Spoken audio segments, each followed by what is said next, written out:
Asia ఖండంలోనే పేరుగాంచిన Nizam sugar ఫ్యాక్టరీకి పూర్వ వైభవంపై కార్మికులు రైతులు ఆశగా ఎదురుచూస్తున్నారు. ఫ్యాక్టరీని ప్రభుత్వ పరం చేసుకుని తెరిపించాలని డిమాండ్ చేస్తున్నారు. కాగా సీఎం రేవంత్ రెడ్డి షుగర్ ఫ్యాక్టరీని తెరిపిస్తారని చెప్పడంతో చెరుకు రైతులు ఫ్యాక్టరీ కార్మికులు ఆనందం వ్యక్తం చేస్తున్నారు.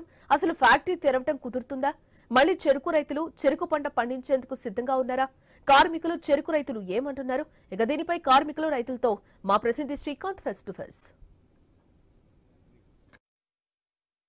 షుగర్ ఫ్యాక్టరీగా పేరుంది. ఒకప్పుడు కలకలలాడిన ఈ షుగర్ ఫ్యాక్టరీ ఇప్పుడు పూర్తిగా వెలవెలబోయింది. ఎన్ని ప్రభుత్వాలు మారినా ఈ నిజాం షుగర్ ఫ్యాక్టరీ పరిస్థితిలో మాత్రం మార్పు రావట్లేదు. ఎప్పటి నుంచో ఉన్నటువంటి ఇక్కడ ఉన్నటువంటి కార్మికులు కావచ్చు, రైతులు కావచ్చు, ఈ ఫ్యాక్టరీని తెరిపించాలనే డిమాండ్ కొనసాగుతున్నప్పటికీ ప్రభుత్వాలు పట్టించుకున్న పాపన పోలేదు. 1937లో నిజాం 7వ నిజాం రాజు ఈ ఫ్యాక్టరీని నిర్మించారు. అయితే ఫ్యాక్టరీతో చాలా మంది ఇటు పరోక్షంగా ప్రత్యక్షంగా వేల మంది ఈ ఫ్యాక్టరీ పైన ఉపాధి పొంది ఎంతో ఆనందంగా జీవించినటువంటి పరిస్థితి ఉండేది. కానీ 2002లో చంద్రబాబు నాయుడు ఈ ఫ్యాక్టరీని ప్రైవేట్ పరం చేయడంతో అప్పటి నుంచి పూర్తిగా నష్టాల బాట పట్టింది నిజాం షుగర్ ఫ్యాక్టరీ.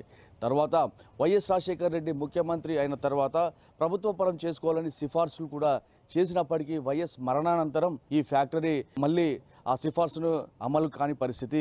కిరణ్ కుమార్ రెడ్డి వచ్చారు, రోషయ్య వచ్చారు. తర్వాత సీఎం కేసీఆర్ కూడా ఫ్యాక్టరీని ప్రభుత్వ పరం చేసుకుంటామని ఇటు రైతులకు ఫ్యాక్టరీని తిరిగి తెరిపిస్తామని చెప్పినప్పటికీ అది ఒక రాజకీయ అంశంగానే మిగిలిపోయింది. ఇక ఇప్పుడు సీఎం రేవంత్ రెడ్డి కాంగ్రెస్ ప్రభుత్వం రావడంతో తిరిగి నిజాం షుగర్ ఫ్యాక్టరీని తెరిపిస్తామని చాలా సందర్భాలలో చెప్పారు. ఒక కమిటీ కూడా వేశారు. దాంట్లో ప్రజాప్రతినిధులు, అధికారులు కూడా ఉన్నారు. అయితే ఫ్యాక్టరీని తెరవడం సాధ్యమా? తెరిస్తే ఎలా ఉంటుంది?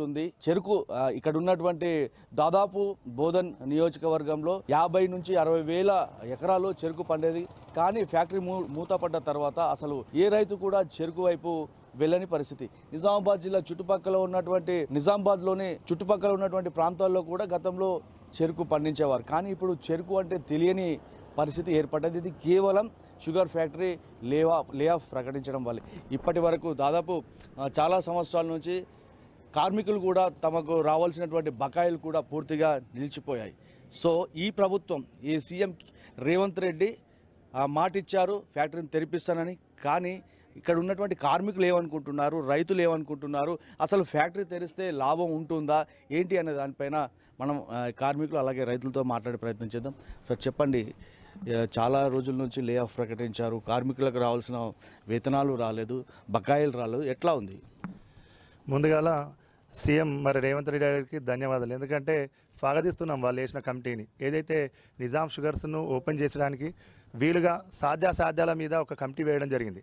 అందులో రైతులను, కార్మిక నాయకులను కూడా ఇన్వాల్వ్ చేస్తే బాగుండేది అనిపిస్తుంది. అదేవిధంగా గతంలో చంద్రబాబు గారు జాయింట్ వెంచర్ పేరు దాన్ని ప్రైవేట్ చేయడం, దాని అక్కంచెలి నిర్వీర్యానికి ముఖ్య కారణమైంది. 2007లో కూడా మీరు అన్నట్టు సభా కమిటీ చేసిరు. దాని తీర్పు కూడా అక్రమాలు జరిగినాయి, దీన్ని గవర్నమెంటే నడిపించాలని చెప్పడం జరిగింది. అయినా కూడా దాన్ని తొక్కిపెట్టడం జరిగింది. అప్పటి నుంచి ఇప్పటి వరకు కూడా గత ప్రభుత్వాలు ఇలాగానే కమిటీలు చేసి కాలయాపన చేసినాయి. ఇందులో గౌరవ ఎంపీ గారు కూడా దీని మీద పాదయాత్ర చేసి 2 నెలల్లో నేను గెలిచిన తర్వాత ఓపెన్ చేయిస్తా అని చెప్పడం జరిగింది. అలాగా ప్రతి ప్రభుత్వం వచ్చి రాజకీయంగా వాడుకొని వదిలేస్తున్నారు తప్ప కార్మికులకు కానీ రైతాంగాన్ని కానీ తీపి కబురును ఇవ్వలేకపోతున్నారని బాధేస్తుంది. ఎందుకంటే ఈ కమిటీని వేసినందుకు హర్షిస్తూనే ఇది సాధ్యమైద్దా కాదా అనేది మాకు గోచరంగా ఉంది. ఎందుకంటే గతంలో వేసిన కమిటీలు చూసాము. ఈ కమిటీ అయినా ఇంప్లిమెంట్ చేసి కార్మికులకు రావాల్సిన 8 సంవత్సరాల వేతన బకాయిలు ఇప్పించాలా, రైతులకు కూడా సరుకు ఇచ్చి పెట్టే విధంగా చొరవ చూపాలా. అట్లయితే ఇప్పటికే చాలా మంది కార్మిక కుటుంబాలు చనిపోవడం జరిగింది.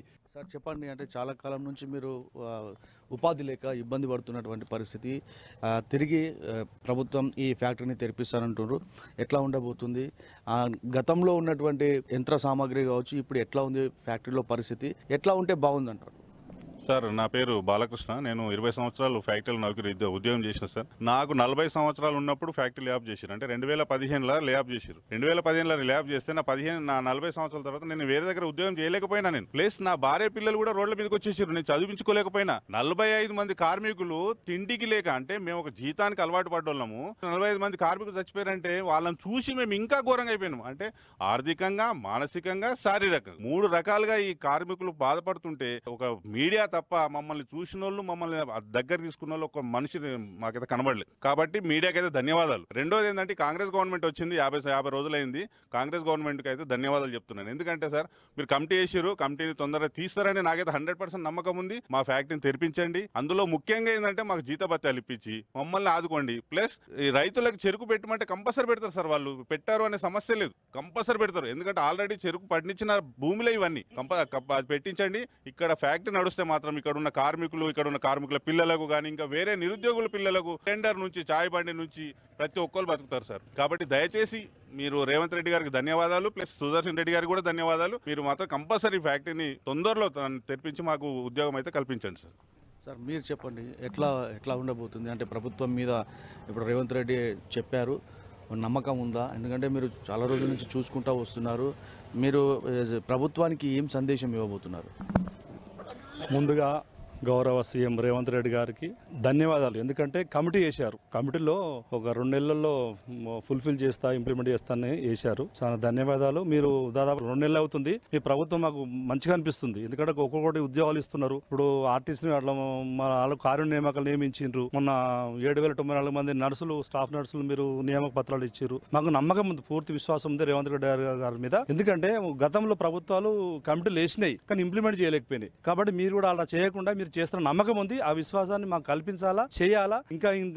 ఇంకా దాదాపు 5,000 మందికి ఇంకా న్యూ ఎంప్లాయ్మెంట్ జనరేట్ చేయొచ్చండి ఈ ఫ్యాక్టరీని. ఎందుకంటే ఇది ఒక discovery factory, Bodhan Nizam sugar factory. అంటే దీంతో ఒక 13 ఫ్యాక్టరీలు కట్టిందండి. ఇందులో పవర్ ప్లాంట్ ఉంది, డిస్టిలర్ ఉంది, బయోగ్రీన్ ప్లాంట్ ఉంది.